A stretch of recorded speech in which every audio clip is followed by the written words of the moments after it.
Le voy a dar el nombre de esta palabra. Esta palabra se llama invisibles. ¿Cómo se llama?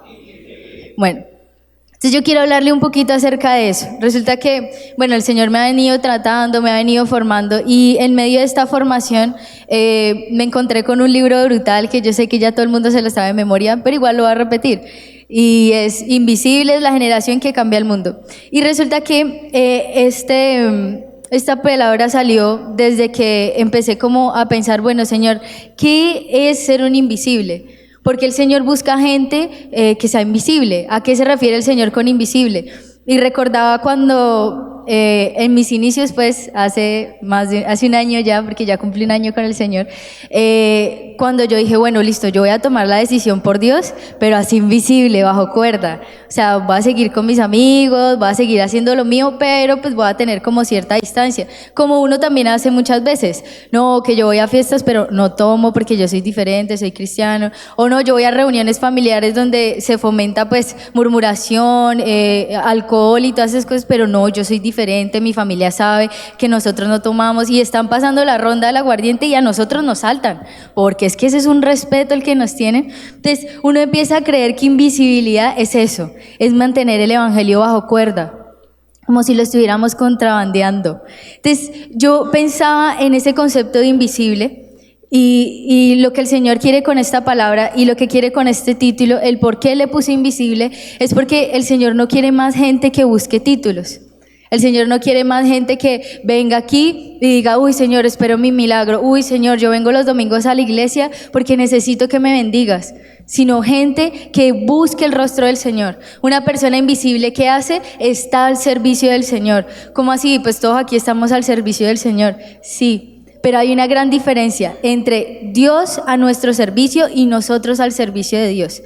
¿Cuándo es que nosotros ponemos a Dios a nuestro servicio?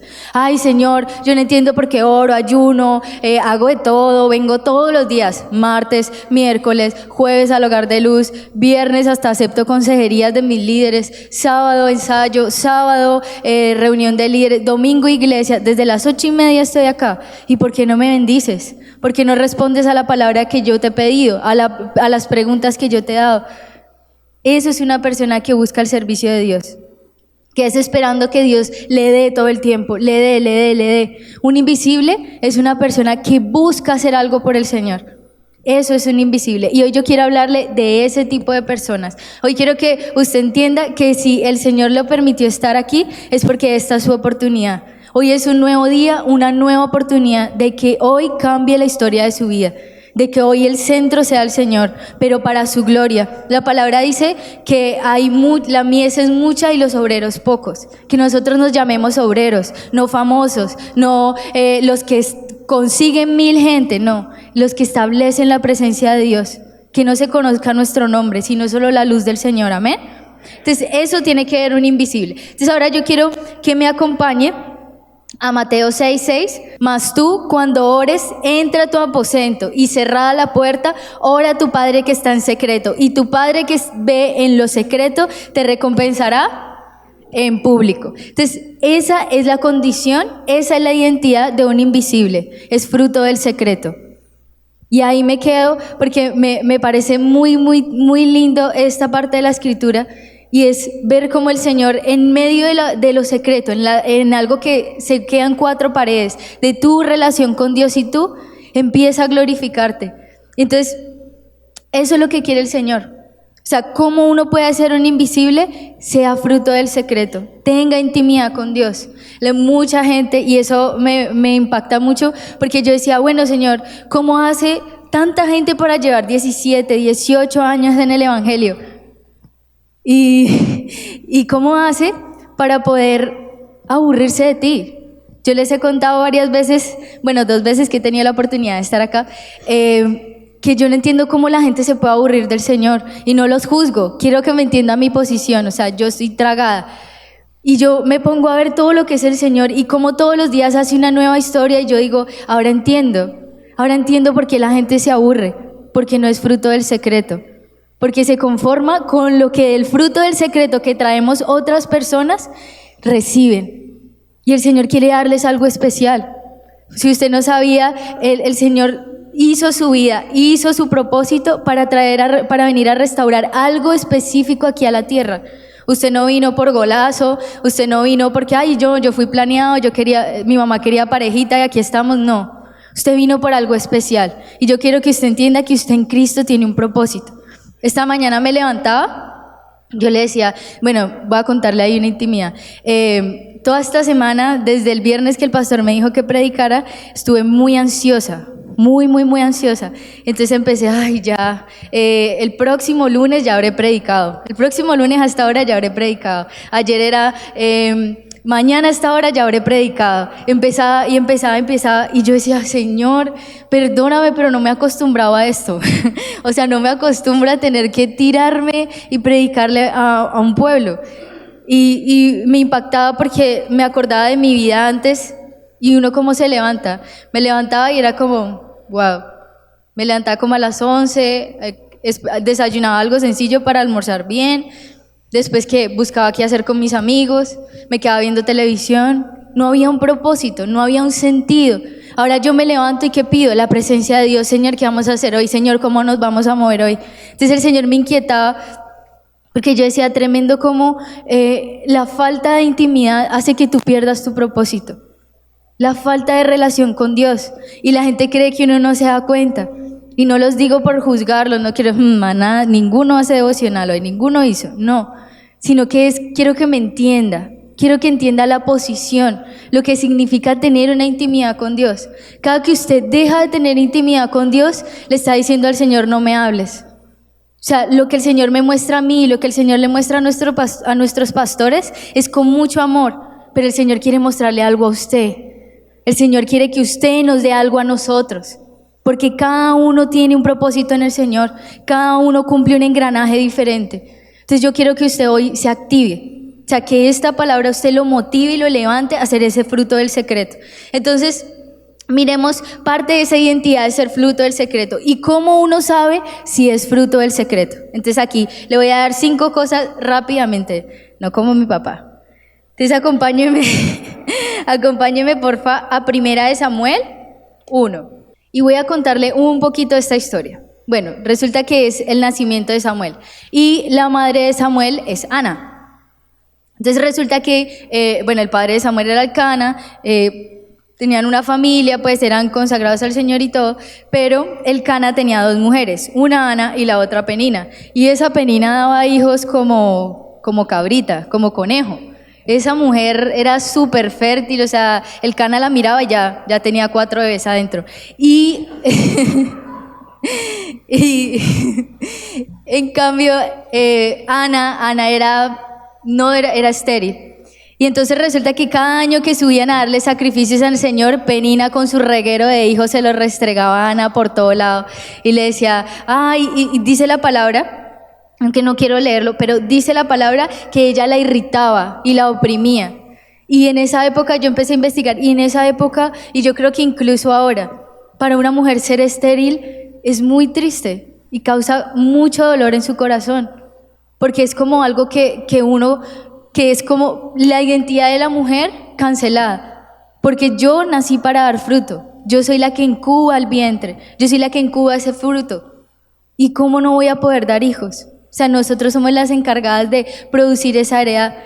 Y eso causa mucho dolor en las mujeres, pero en la historia habla de que la mujer se sentía así porque se sentía en vergüenza, porque no le podía dar heredad a su esposo. O sea, no le podía dar un legado. Imagínense esta mujer, cómo estaba dolida, amedrentada y todo, pero tenía una cosa, y creo que es lo más importante, tenía al Señor en su vida.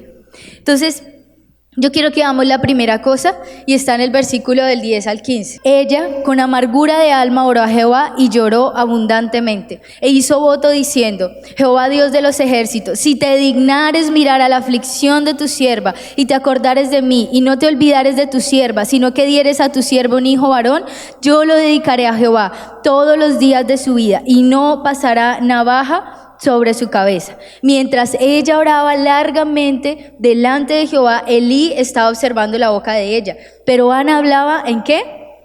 En su corazón, y solamente se movían sus labios y su voz no se oía. Elí la tuvo por ebria. Y entonces le dijo Elí: ¿hasta cuándo estarás ebria? Digiere tu vino. Esa parte me parece muy graciosa. El versículo 15. Y Ana le respondió diciendo: no, Señor mío, yo soy una mujer atribulada de espíritu. No he bebido vino ni sidra, sino que he derramado mi alma delante de Jehová. Una persona, la identidad de un invisible es la que es fruto del secreto. ¿Y usted sabe cómo sabe si es fruto del secreto? La primera cosa, cuando derrama su alma delante de Jehová. Esa es la primera cosa. Pero ¿qué es derramar el alma delante de Jehová? Yo le comentaba a mis discípulas: tienes que ponerlo en el altar de Dios, tienes que decirle al Señor, tienes que ser sincera con Dios. No, yo lo he hecho, pero no pasa nada. Dani, no pasa nada, yo no entiendo vos cómo haces para derramarte, yo no sé cómo. Y con muchas personas también he visto, muchas personas, los pastores también le dicen: entrégale eso al Señor. Sí, ya se lo entregué, pero uno sigue con eso amarrado. Y derramar su corazón es sinceridad. Mire que me pasaba algo bien chistoso. Yo no sabía que yo no derramaba mi corazón y yo me creía sincera. Lo primero que yo le dije al Señor es: yo necesito sinceridad contigo. Lo más mínimo que sienta mi corazón necesito soltártelo de una. O sea, no quiero guardarme nada para mí. Y resulta que para la época del cumpleaños de mi papá, la semana pasada, toda la semana estuve pensando, porque pues mi papá nos da regalos muy lindos a mi mamá y a mí, pues regalos luqueros, caritos. O sea, uno sabe cómo tirarle a él, porque él tiene, bueno, el modo, y bueno, el Señor lo ha bendecido mucho, pero uno, o sea, yo soy la joven, mi mamá también, que como que él nos cobija pues con su sacerdote. Nosotras empezamos a regatear pues, y empezamos: bueno, ¿cómo conseguimos plata? No, que no sé qué, no, nos toca ahorrar, Daniela, no te puedes endeudar con Cuore, no te puedes endeudar con Viviana Marulanda, no te puedes endeudar con nadie, tenemos que ahorrar. Y yo: sí, tenemos que ahorrar, y tenía todas las deudas encima, ¿no? Entonces yo: bueno, Señor, ¿cómo hago? Y bueno, empecé ahí a mirar y yo busqué la manera en ahorrar. No la encontré, ¿no? Pero busqué, toda esa semana la busqué y me puse a mirar. Y recuerdo que llegó el viernes en la mañana, estaba orando, pero toda esa semana tenía esa inquietud en mi corazón, y era: ¿por qué yo no puedo honrar de manera grande a mi papá? O sea, empezó como ese: ¿por qué no ahorré? O sea, yo sabía que el cumpleaños ahora, ¿por qué se me olvidó ahorrar? Pero es que tenía que pagar muchas cosas. Sí, pero podía ahorrar. Y empecé, bueno, pero eso era algo como un conflicto muy dentro mío. Y yo le contaba todo al Señor, y yo estaba súper bien con el Señor. Y me acuerdo que el viernes el Señor me habla, y yo decía: ¿cómo hago para poder darle algo a mi papá que lo honre? No tengo nada. Y orando, ni siquiera estaba orando por eso. O sea, eso era algo que yo nunca le había dicho al Señor, que lo tenía adentro y no se lo había dicho, no sé por qué, porque eso pasa. Entonces, bueno, estábamos orando, yo estaba ahí pidiéndole al Señor, y el Señor me trae a memoria que le siembre mi celular al pastor. Y yo: sí, lo tengo, porque recuerdo que esa semana mi mamá decía: necesitamos conseguir que tu papi se consiga la cuota inicial para que tenga su iPhone 6, porque él quiere un iPhone 6. Y yo: no, mano. Y yo: ¿por qué? Y solo le vamos a dar para la primera cuota, lo vamos a endeudar. No. Entonces yo me empecé a estresar, porque yo dije: ¿cómo hago para no darle un regalo a medias, sino dárselo completo? Nunca pensé darle mi iPhone, nunca en mi vida. Y cuando el Señor me lo mostró a mí, me dio una alegría, pero no me dio alegría porque, uy, sí, o estoy sembrando, no. Me dio alegría ver cómo, a pesar de que yo no había sido sincera con Él, Él conocía mi necesidad y sabía lo que estaba pasando en mi corazón. Entonces es necesario que usted sea sincero con el Señor. Es necesario que nosotros nos asinceremos realmente con Dios. Y usted dice: Daniela, a usted le sirvió, y bueno, gloria a Dios por usted, es que usted es muy jovencita, bueno, bla, todas las excusas que usted tenga. Pero es que yo ya le he entregado a Dios muchas veces esto y a mí me sigue doliendo. ¿Quiere que le diga una manera en la que usted se da cuenta cuándo le entrega las cosas a Dios y cuándo de verdad derrama su alma delante de Dios? Amén. Bueno, entonces quiero que vamos al versículo 18. Y ella dijo: halle tu sierva gracia delante de tus ojos. Y se fue la mujer por su camino y comió, y no estuvo más triste. ¿Sabe? Cuando usted derrama el alma delante del Señor, nunca más vuelve la tristeza. Cuando usted entrega algo y cuando usted realmente derrama su corazón, si usted ve el derramar el corazón de esta mujer, no fue, ay Señor, pues tú sabes mi situación. No, esa mujer le dijeron, digiere tu vino, estás borracha. Pero a ella no le importaba su imagen. ¿Sí ve por qué es una invisible? Porque no le importaba su imagen, no le importaba qué dirán de mí. Ellos saben que me separé, ellos saben que mi esposo me hizo daño, ellos saben que mi esposo me hizo infiel, ellos saben que yo fui infiel con mi esposo. Yo no me voy a poner a llorar aquí a hacer el oso, yo voy a hacerlo en el fruto del secreto. No, no se vaya por ese lado, se me está yendo por las ramas. Eso no es así, es un corazón sincero, es un corazón que no se guarde, sino que suelte con libertad. Esa es la primera cosa. La segunda cosa está en el 19:20. Y levantándose de mañana, adoraron delante de Jehová, y volvieron y fueron a su casa en Ramá. Y Elcana se llegó a Ana su mujer, y Jehová se acordó de ella. Aconteció que al cumplirse el tiempo, después de haber concebido Ana, dio a luz un hijo, y le puso por nombre Samuel, diciendo, por cuanto se lo pedí a Jehová. La segunda cosa es que somete su corazón a la soberanía de Dios. ¿Cómo así? ¿Cómo así, Daniela? Barájemela despacio. Exactamente. Usted lee en el versículo 18 que ella dice, nunca más volví a estar triste. ¿Salió embarazada de ahí? No. ¿Sí o no? No, no salió embarazada de ahí. ¿Salió con la promesa de que el Señor le dijo, y te daré un bebé y se llamará Samuel? No. ¿Ella qué hizo? Ella no pidió su milagro. Ella lo único que hizo fue abrir su corazón y decirle, Señor, yo solo quiero que se haga tu voluntad. Este es mi deseo, pero que se haga su voluntad y mi corazón se somete a lo que tú quieres. Yo lo único que quiero es que yo no quiero ser estéril porque el diablo lo haya puesto en mi vida, sino porque hay un propósito en el cielo. Ella le consagró eso al Señor y el Señor dependía si le hacía su milagro o no, pero dice, y no volvió a estar triste. Es una persona que no miró el milagro, que su fe no estaba en lo que ella quería, porque hay mucha gente que dice, y yo tengo fe que el Señor me va a dar un hijo, yo tengo fe. ¿Usted dónde tiene puesta su fe? ¿En la soberanía de Dios o en lo que usted quiere? A veces somos caprichosos y a veces creemos que lo que uno quiere, no, y aparte que ha salido bien, ¿no? No, pues mira que a pesar de todo, a pesar de que al principio hayan habido como tantos roces y toda la vaina, nos compenetramos muy bien en parejas, ¿no? Nos compenetramos muy bien y no hemos salido adelante para la gloria de Dios. No, el milagro no es ese. El milagro es que se haga la voluntad de Dios y que usted tenga gozo. Desde antes de ver las cosas, usted debe tener gozo. Entonces, someterse a la soberanía de Dios es eso, es esperar la voluntad de Dios. Es esperar confiadamente que si es bueno, amén, si es malo, amén, porque viene del Señor. Y eso es algo que a mí me impactaba porque recordaba cuando mi hermano había muerto que mi mamá dijo, lo vamos a resucitar, y yo, bueno, y yo, bueno, listo, lo vamos a resucitar. Vos decís que hay que tener fe. Obviamente no sabía nada de nada, ¿no? Yo ahí nadando en lo que yo había escuchado de otras personas. Y yo, no, hay que tener fe, hay que tener fe. Y empecé a tener fe y yo, pero tengo fe porque no se para, pero tengo fe porque no se levanta, pero tengo fe, y lo toqué porque sigue frío, porque no era la voluntad de Dios.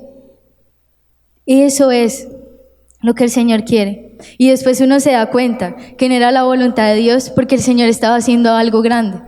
Hace como la semana pasada venía hablando con mi papá de la muerte de un hijo de un pastor que fue hace poquito y fue bien trágica. Pues fue en la vía de Ibagué, y un camión lo atropelló y lo mató y le desmembró el brazo.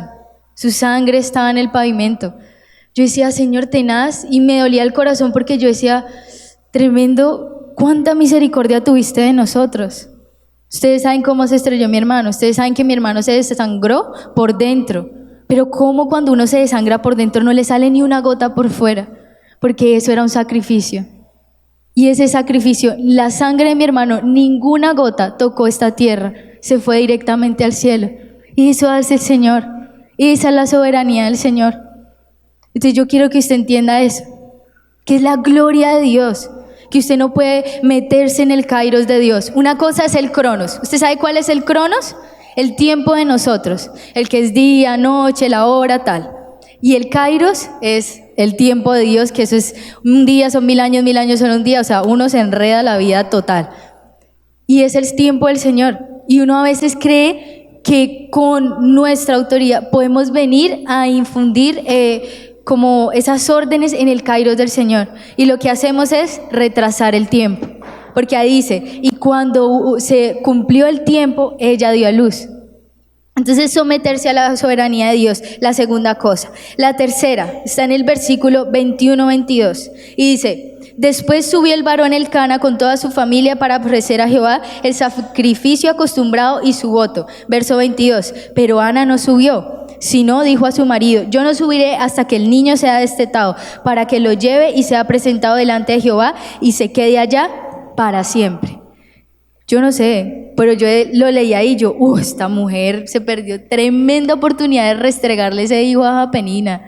O sea, todos los hijos que le echó en cara, y el de ella fue un milagro. El de ella no fue, ay, yo nací fértil. No, yo nací infértil y Dios me dio vida, bye. Tú tienes 8, pero yo tengo uno de un milagro. ¿Cuántos les hubiera gustado hacer eso? Sean sinceros, no se pongan de espirituales ahora. Eso, todos somos así. Hasta hoy, ¿no? Y resulta que yo leía eso y yo, uy, Señor, esta mujer, ¿cómo hizo para poder controlarse tanto? ¿Sabe por qué? Porque cuando una persona tiene identidad invisible, cuida su milagro. Y esa es la número 3, cuidar su milagro. ¿Por qué? Fue una mujer sabia. Ella sabía que tenía su Penina. Ella sabía que tenía esa persona que le iba a amedrentar, que le iba a irritar, que le iba a exasperar y que incluso podía hacer que ella menospreciara su milagro. Que ella se desviara su mirada de lo que ella le había prometido al Señor. Ella cuidó su milagro y dijo, yo subo, y que ella me acompañe y todo lo que quiera, pues yo subo y dejo a mi hijo ahí lejos de la venenosa. Aunque sea, pues lo cubro ahí, pero no voy a dejar que ella pase tiempo con mi milagro, porque me lo ensucia. ¿Cuántos hemos hecho con nuestro milagro eso mismo que hizo Ana? ¿O nos ponemos a alardear? Ay, mire lo que el Señor me dio y que el mundo vea que Dios es poderoso, que Dios es fiel y los que hablaron de mí, que puedan ver que el Señor es el que se glorifica en mí.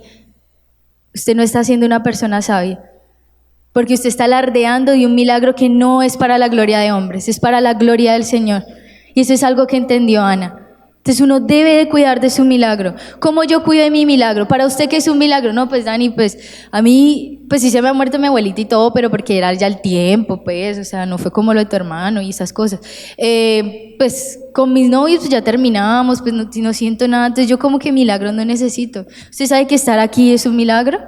Recuerdo que tengo un amigo que tenía una niña y la niña tenía 3 años. Súper bien, o sea, esa niña era más sana que un berraco. Y un día la acostaron a dormir, al otro día se levantaron, amaneció muerta. ¿Por qué? Le dio un paro. Y se lo explican, no, es fulminante, eso a veces pasa a los niños de 1 a 4 años. Uno dice, ¿qué? O sea, estar vivo realmente es un milagro. ¿Usted qué hace con el milagro de la vida? ¿Se va a dónde? ¿A dónde va y contamina? ¿A dónde presta sus oídos? Yo escucho que mucha gente habla de murmuración y dice, esa gente que murmura debería tener su propia vida. ¿Cuántas personas usted ha murmurado? El hecho de que usted diga eso está murmurando de las que murmuran. ¿Sí ve cómo entra en una cadena? ¿Sí ve lo chistoso de todo esto? Por eso es necesario ser invisible. Por eso es necesario tener esa conciencia y esa identidad de ser sabios. La palabra es muy sabia cuando dice que nosotros hacemos cosas con nuestra boca, porque la palabra tiene poder. Cuando usted le dice tan murmurador, tan tal cosa, la otra, ¿qué está haciendo? Está atándolo. En vez de traer libertad a la tierra, está trayendo amargura, está trayendo maldición. Nosotros debemos ser de bendición y la bendición no añade tristeza. Entonces, yo sé que es duro dejar de hablar negativo porque en el Hogar de Luz, nuestro Hogar de Luz hizo un ayuno de 8 días de palabras negativas, ahí nos morimos, o sea, dejamos de hablar, porque era impresionante, o sea, uno no se da cuenta todo lo malo que uno habla todo el tiempo. Las cosas pequeñas, uno está ahí echando su negativismo. Entonces uno tiene que ser sabio para cuidar ese milagro. Esa es la tercera cosa. La cuarta está en el versículo 26-28. Y ella le dijo, oh Señor mío, vive tu alma, Señor mío, yo soy aquella mujer que estuvo aquí junto a ti orando a Jehová. Por este niño oraba y Jehová me dio lo que pedí. Yo pues lo dedico también a Jehová. Todos los días que viva será de Jehová. Y adoró allí a Jehová. La cuarta cosa es el modelo del centurión. Escríbalo y ya le voy a explicar.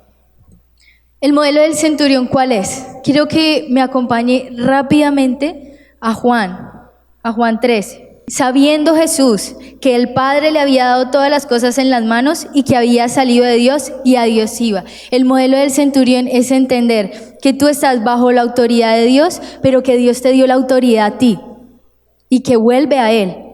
O sea, entender el modelo del centurión es darse cuenta que todo lo que yo tengo es del Señor. Y así como Él me lo da, tiene toda la autoridad y el derecho de quitármelo, porque no es mío. Entonces eso es algo que dice esta mujer. Entendió que todo venía de Él y todo volvía de Él. Y recuerdo que yo tuve la oportunidad de compartírselo a mi hogar de luz y muchas confundidas me decían, entonces ¿para qué lo pidió si lo iba a entregar? O sea, ¿qué sentido tiene que uno pida un hijo para después entregarlo? Es que eso es lo importante. Esa mujer, como tenía un corazón derramado delante del Señor, esa mujer no tenía que vacíos que llenar con hijos. Esa mujer estaba llena de Dios y lo único que quería era, Señor, yo quiero dejar un legado. Lo hizo, Señor, te lo entrego y con gozo. Una manera en la que usted demuestra gozo es cuando adora. Entender que usted está en autoridad, bajo autoridad. Y eso es algo que uno debe entender como invisible. Y es darse cuenta que nosotros tenemos que estar bajo autoridad porque ese es el diseño de dependencia que el Señor dejó en Génesis.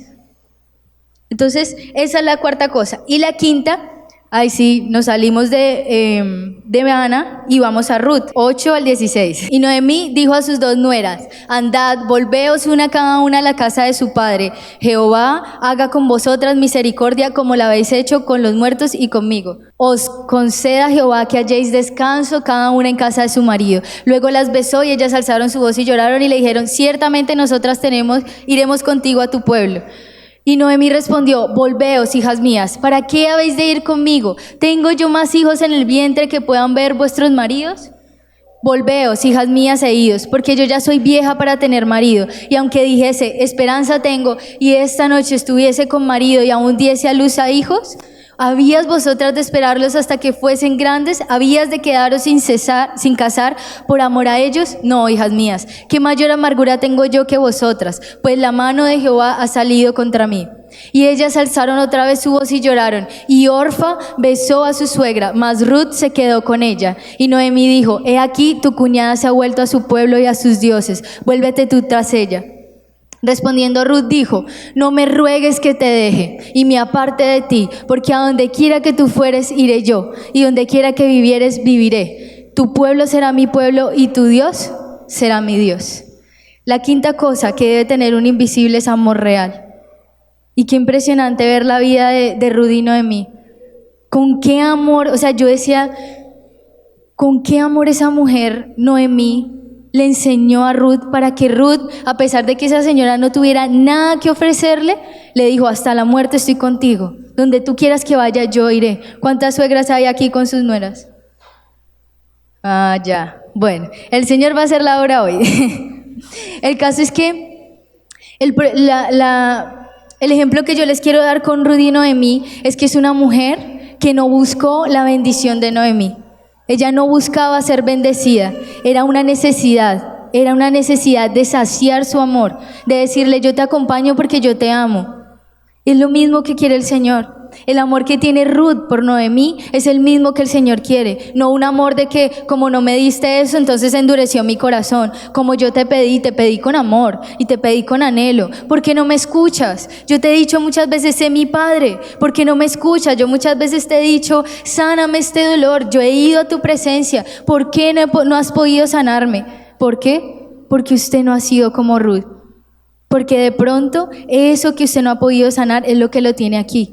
Y apenas Dios le sana esa necesidad, usted vuelve su mirada al mundo. Entonces tenemos que entender eso. Que las necesidades de nuestro corazón nos tienen que llevar, no a pedirle al Señor, sáname, restáurame, sino ¿qué hago para ser restaurada? ¿Qué hago para ser formada? ¿Qué hago para que tú me mires y cada que yo te ruegue que me sanes, tú puedas decirme, yo te voy a dar lo que me has pedido, porque me has entregado lo que te he pedido? Eso es un amor real. Pero muchas veces nosotros, cada que nos pasa algo muy grave, nos acercamos a Dios, lo adoramos, lo exaltamos. Pero apenas el Señor empieza a traerte esa paz, te vas y no vuelves nunca más. Y cuando vuelves, vuelves cojo, vuelves manco y vuelves 7 veces peor, esperando que el Señor te restaure. Y hoy te digo, no más de lo mismo, no más gente así. El Señor quiere gente parada en la brecha, firme, que diga yo lo doy todo por ti.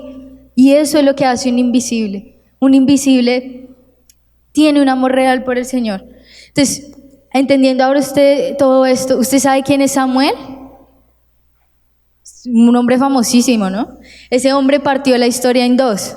Terminó los jueces y comenzaron los reyes.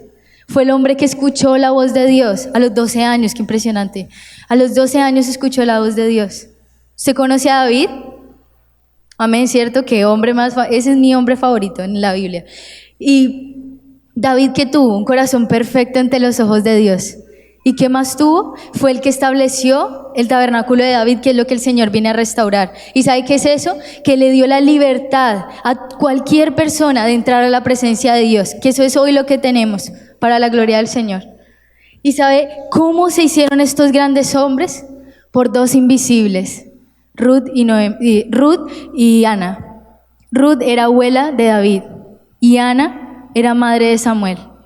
Son hilos invisibles. Y usted escucha hablar de Samuel y Samuel y Samuel. Y se escucha hablar más de Samuel que de Ana. Pero esa fue una invisible que decidió darlo todo por Jesús. Y mire el legado que dejó. Por eso la palabra dice que el que ve en lo secreto recompensa en público. ¿Cuánta recompensa está teniendo ahora Ruth y Ana en el cielo? Escuchando que ahora en el siglo XXI se está hablando de su poder, de lo que ellas hicieron por el Señor y de cómo el Señor las ha glorificado. Vale la pena ser un invisible. Entonces, ya conocimos la identidad, ahora rápidamente quiero decirle qué hace un invisible. Y quiero que me acompañe a Ezequiel 22:30. Y busqué entre ellos hombre que hiciese vallado y que se pusiese en la brecha delante de mí, a favor de la tierra, para que yo no la destruyese, y no lo hallé. ¿Qué hace un invisible? Abre brecha. Eso es lo primero que hace un invisible.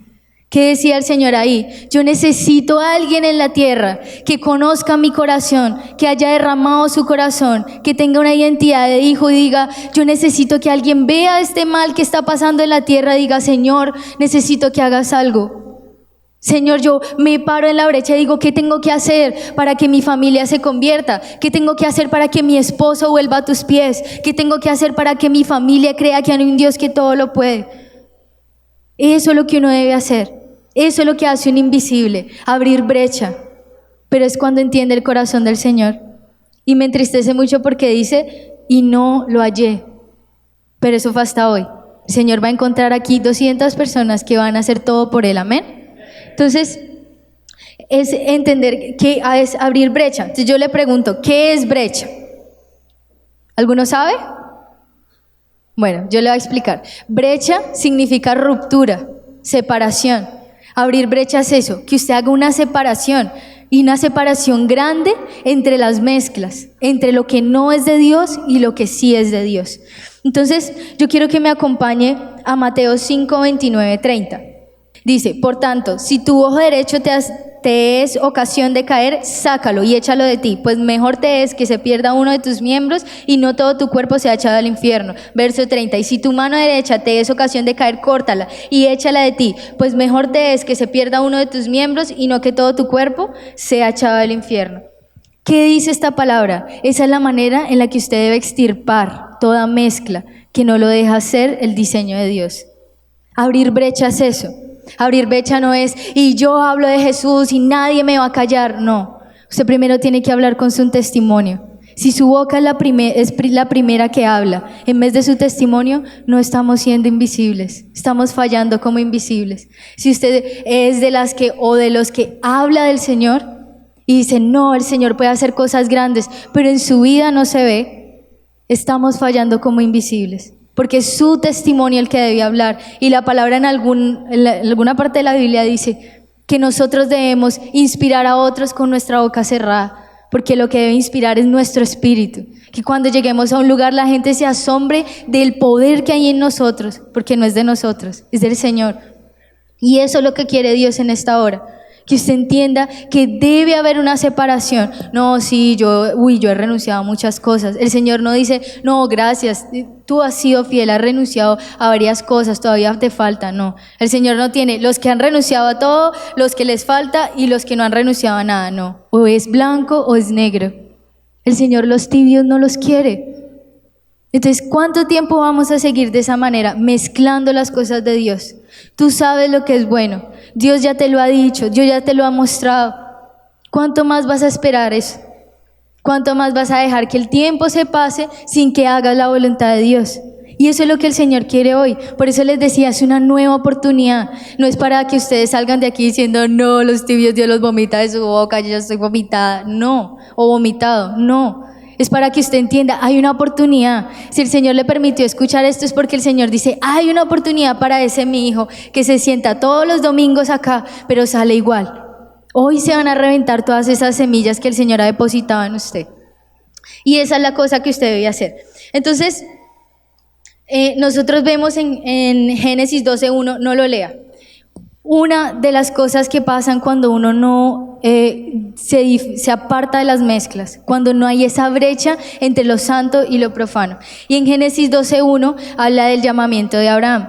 Entonces dice que el Señor le dice, vete de tu tierra y de tu parentela a la tierra que yo te mostraré. En Génesis 13, del 1 al 5, ¿qué hace Abraham? Se va con Lot. O sea, tierra y parentela era, deje todo y véngase porque es que necesito contarle algo. Esta semana me pasó con una discípula que tenía que contarme algo y venía alguien. Que le iba a contar algo al pastor, venía alguien. Es eso. Lo mismo que pasa cuando uno le pasan ese tipo de cosas que necesita a alguien, pero se viene alguien ahí de coleado. Eso mismo pasa con el Señor. Es que te necesito decir algo aquí cortico. Bueno, yo me voy con mis hijos y mi familia. No, personal, calma. Eso es lo que dice el Señor. Entonces dice que él se va con Lot y los dos son prosperados. Y la famosa señal de los cristianos cuando creen que algo es de Dios es que nos ha ido súper bien. O sea, yo no entiendo. Yo pienso que si no era el Señor nos iba mal, pero no, nos ha ido súper bien, gracias a Dios. Yo creo que de pronto ese era un proceso de Dios, pero ya lo pasamos. No. La palabra, y eso me impresionaba porque la palabra dice que a esos que no cumplen el diseño de Dios, a esos que son impíos, están guardados, como decir, en conserva para el día de la destrucción. Eso es algo fuerte, no es algo normal, no es vivir de gracia, es entender que esto es responsabilidad y que si el Señor te está dando esta palabra hoy es porque hay algo que hay que hacer. No hay más tiempo que perder. Entonces, dice en el versículo 14-15, quiero que allí sí me acompañen, Génesis 13, 14, 15. Y Jehová dijo a Abraham, después que Lot se apartó de él, alza ahora tus ojos y mira desde el lugar donde está hacia el norte y el sur y el oriente al occidente, porque toda la tierra que ves la daré a ti y a tu descendencia para siempre. La respuesta que Abraham estaba esperando durante tantos años se la dio justo cuando Lot se fue. Una persona que tiene mezclas en su vida detiene el propósito de Dios. Entonces usted ahora está entendiendo, ¿cierto? ¿Por qué tengo tantas preguntas y Dios no me responde ni una? Eche a su Lot, apártese de su Lot, de todo eso que lo contamina, para que Dios le empiece a responder. Ay, yo llevo tantos años orando por lo mismo y nada que pasa. Apártese de Lot. ¿Cuántos Lot hay en su vida? ¿Cuántas contaminaciones? ¿Cuánto pecado ha permitido en su vida? ¿Cuánto no ha cuidado su milagro? Todo eso uno tiene que revisar. Y me impresionaba porque justo cuando Lot se va, ahí sí Dios les suelta el viajado a Abraham. Y bueno, aquí las consecuencias no fueron muy grandes, pero las consecuencias graves de las mezclas se ven en Esdras. No lo vamos a leer, pero si tienen la oportunidad de leerlo, es corto. En Esdras dice que el rey Ciro, el Señor despierta el espíritu del rey Ciro y a su pueblo con él, o sea, a los que iban a establecer, a reconstruir el templo del Señor. Y pasan pruebas y les detienen la obra. ¿Se acuerdan que eso lo hablaban el domingo pasado? Y pasan pruebas, detienen la obra, pasa de todo. El caso es que Esdras se para en la brecha y dice, no, el Señor nos protege, tal. Esdras sale ganado, súper bien. Pero ¿qué pasó con los demás? Quiero que me acompañe a Esdras 9, 1, 2. Acabadas estas cosas, los príncipes vinieron a mí diciendo, el pueblo de Israel y los sacerdotes y levitas no se han separado de los pueblos de las tierras, de los cananeos, heteos, fereceos, jebuseos, amonitas, moabitas, egipcios y amorreos, y hacen conforme a sus abominaciones. Porque han tomado las hijas de ellos para sí y para sus hijos, y el linaje santo ha sido mezclado con los pueblos de las tierras, y la mano de los príncipes y de los gobernadores ha sido la primera en cometer ese pecado. El Señor siempre nos dice, tú eres rey y sacerdote. ¿Qué hemos hecho con ese sacerdocio, con ese linaje? Eso es lo que pasa. Las mezclas hacen que se detenga el propósito, y no solo que se detenga, se destruye.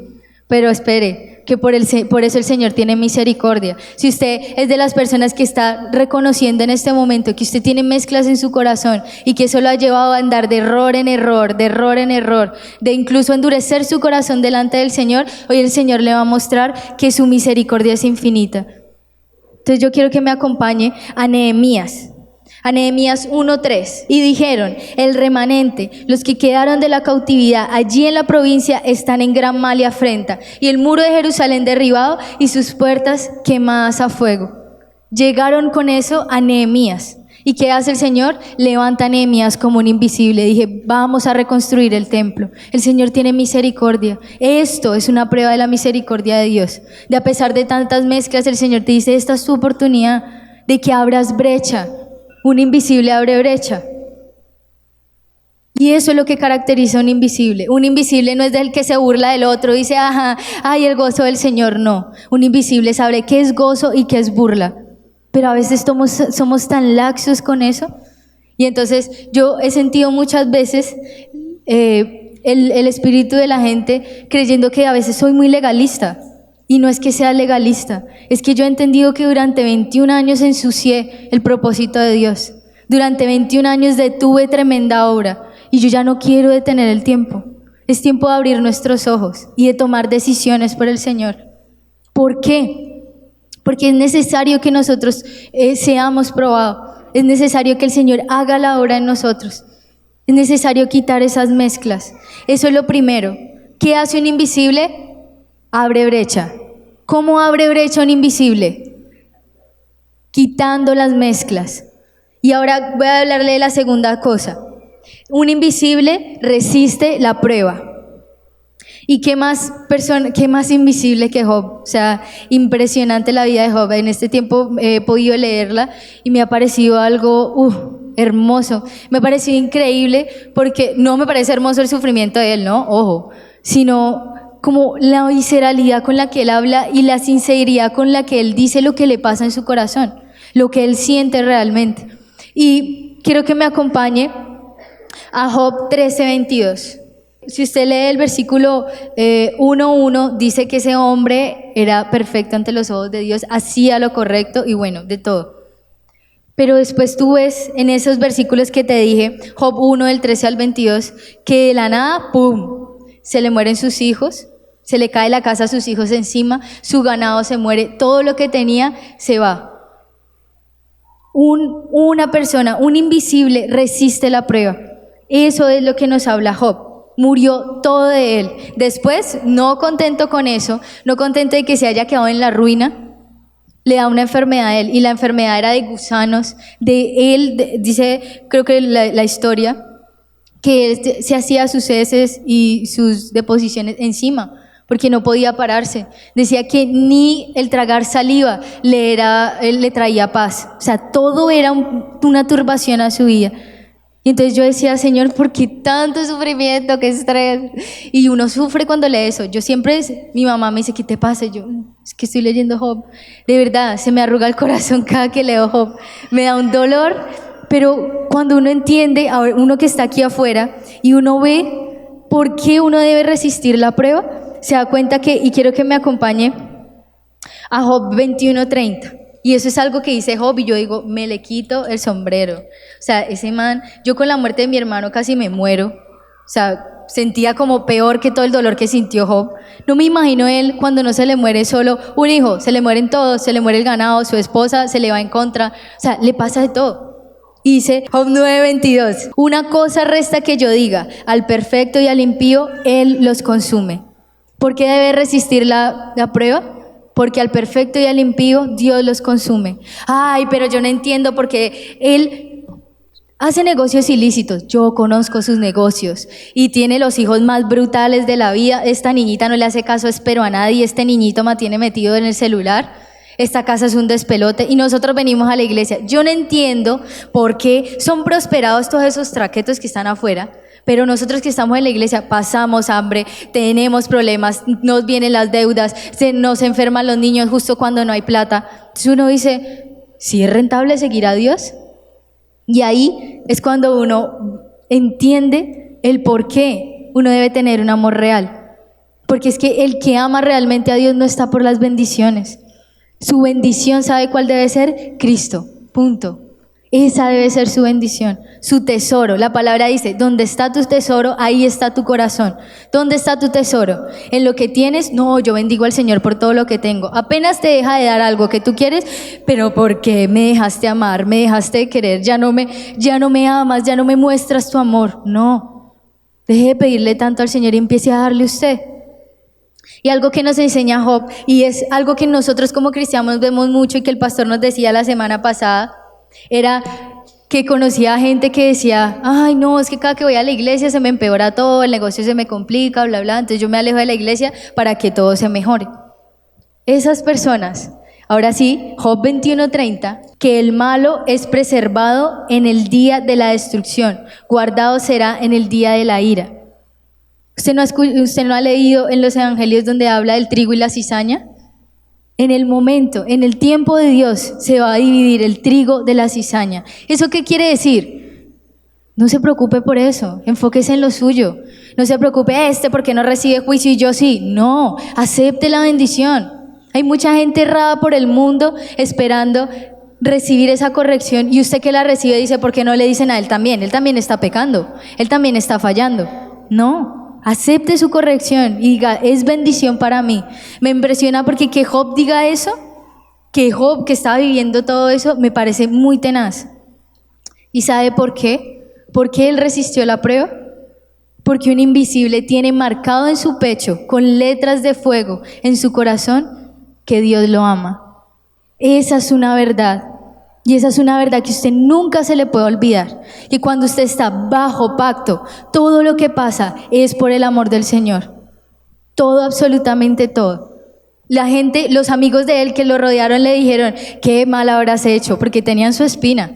Qué mal habrás hecho. Es que si tú te arrepientes de tu pecado esperando que él confesara para ver qué fue lo que hizo este berraco, ¿no?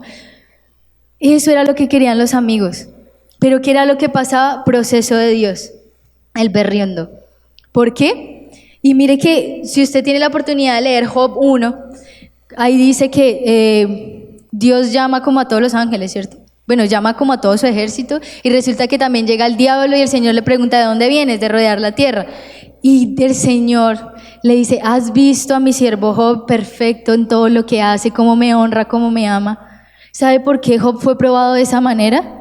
Porque Job fue resultado de estar siendo enaltecido por el Señor en frente del diablo. O sea, lo que el Señor hizo con Job fue tomar la vida de Job y decirle, mira diablo, este es mi hijo real, haz lo que quieras con él y vas a ver que a pesar de que le quites todo, yo siempre voy a ser su papá. Entonces uno entiende después de eso cómo tantas cosas que pasan en nuestra vida ya no son motivo de lágrimas, sino tú estabas alardeando de mí en frente del diablo. Cuando yo estaba tan mal, tan triste, tan deprimida, tú dejaste que eso pasara para decir, esta es mi hija que persevera ante la adversidad, o este es mi hijo. Y esa es la pregunta que usted debe hacer. Y lo que usted debe salir de aquí es entendiendo que Dios lo ama,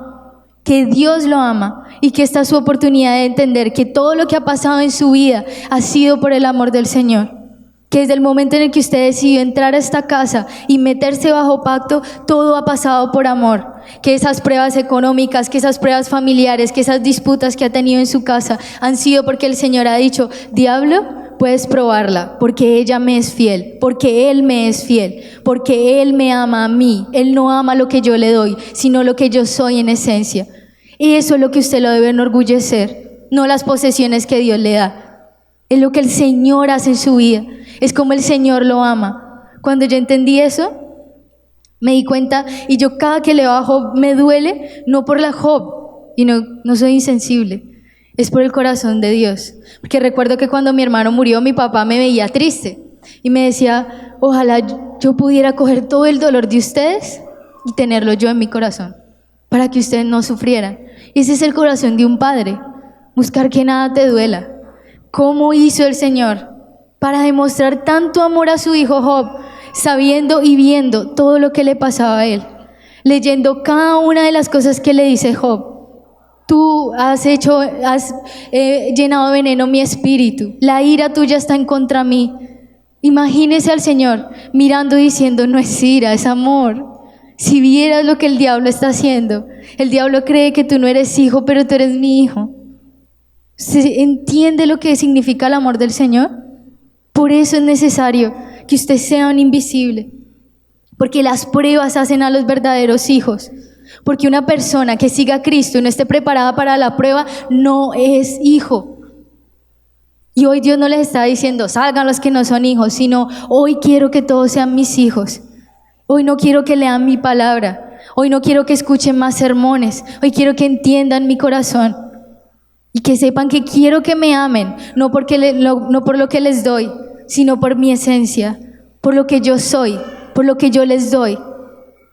Y eso es lo que quiere el Señor.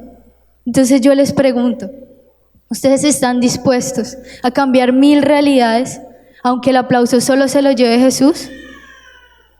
Amén. Eso es lo que debemos hacer, cambiar realidades. Y usted mira mi vida, y yo, ahorita que estaba adorando al Señor, me quebrantaba mucho y se me corrió un poquito la línea. Menos mal de lejos no se ve, porque yo decía: tenaz, porque yo voy a hablar de invisibles, pero detrás de mí, la que se ve, hay muchos hilos invisibles. Y uno de esos ha sido mis padres, que durante mucho tiempo estuvieron orando por mí, estuvieron teniendo un anhelo de que yo fuera nueva en el Señor. Gente como ustedes que oraron por mí, que me ministraron, que me amaban, que en lo secreto yo no me di cuenta, pero estaban orando por mí. Hoy esta es su recompensa. De pronto a muchos no los conozco, por eso me gusta mucho que el pastor Peña esté aquí, porque algo que yo le decía al Señor es que ellos son uno de esos invisibles, de que usted hace parte de esos invisibles, de que usted está aquí por culpa de invisibles que han estado orando por usted, que han estado parándose en la brecha por su vida, por algo diferente. Esto no es casualidad.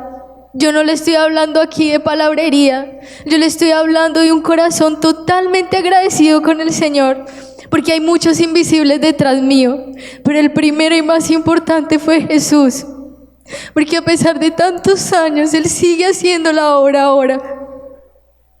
Eso es lo que yo quiero que usted entienda, que detrás de usted hay un invisible, que cuando estaba muriendo en la cruz, estaba pensando en usted. No estaba pensando en todo lo que le estaba doliendo.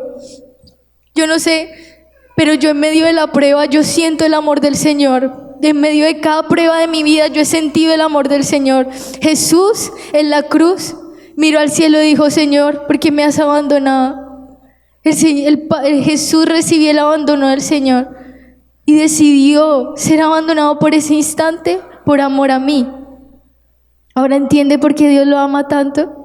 Ahora entiende por qué está su oportunidad. Ahora entiende por qué es necesario que usted sea un invisible. Mire, el Señor me recordaba, y ya para terminar, el Señor me traía a memoria la profecía que le ha dado a esta casa. Y esta iglesia es de jóvenes. Amén.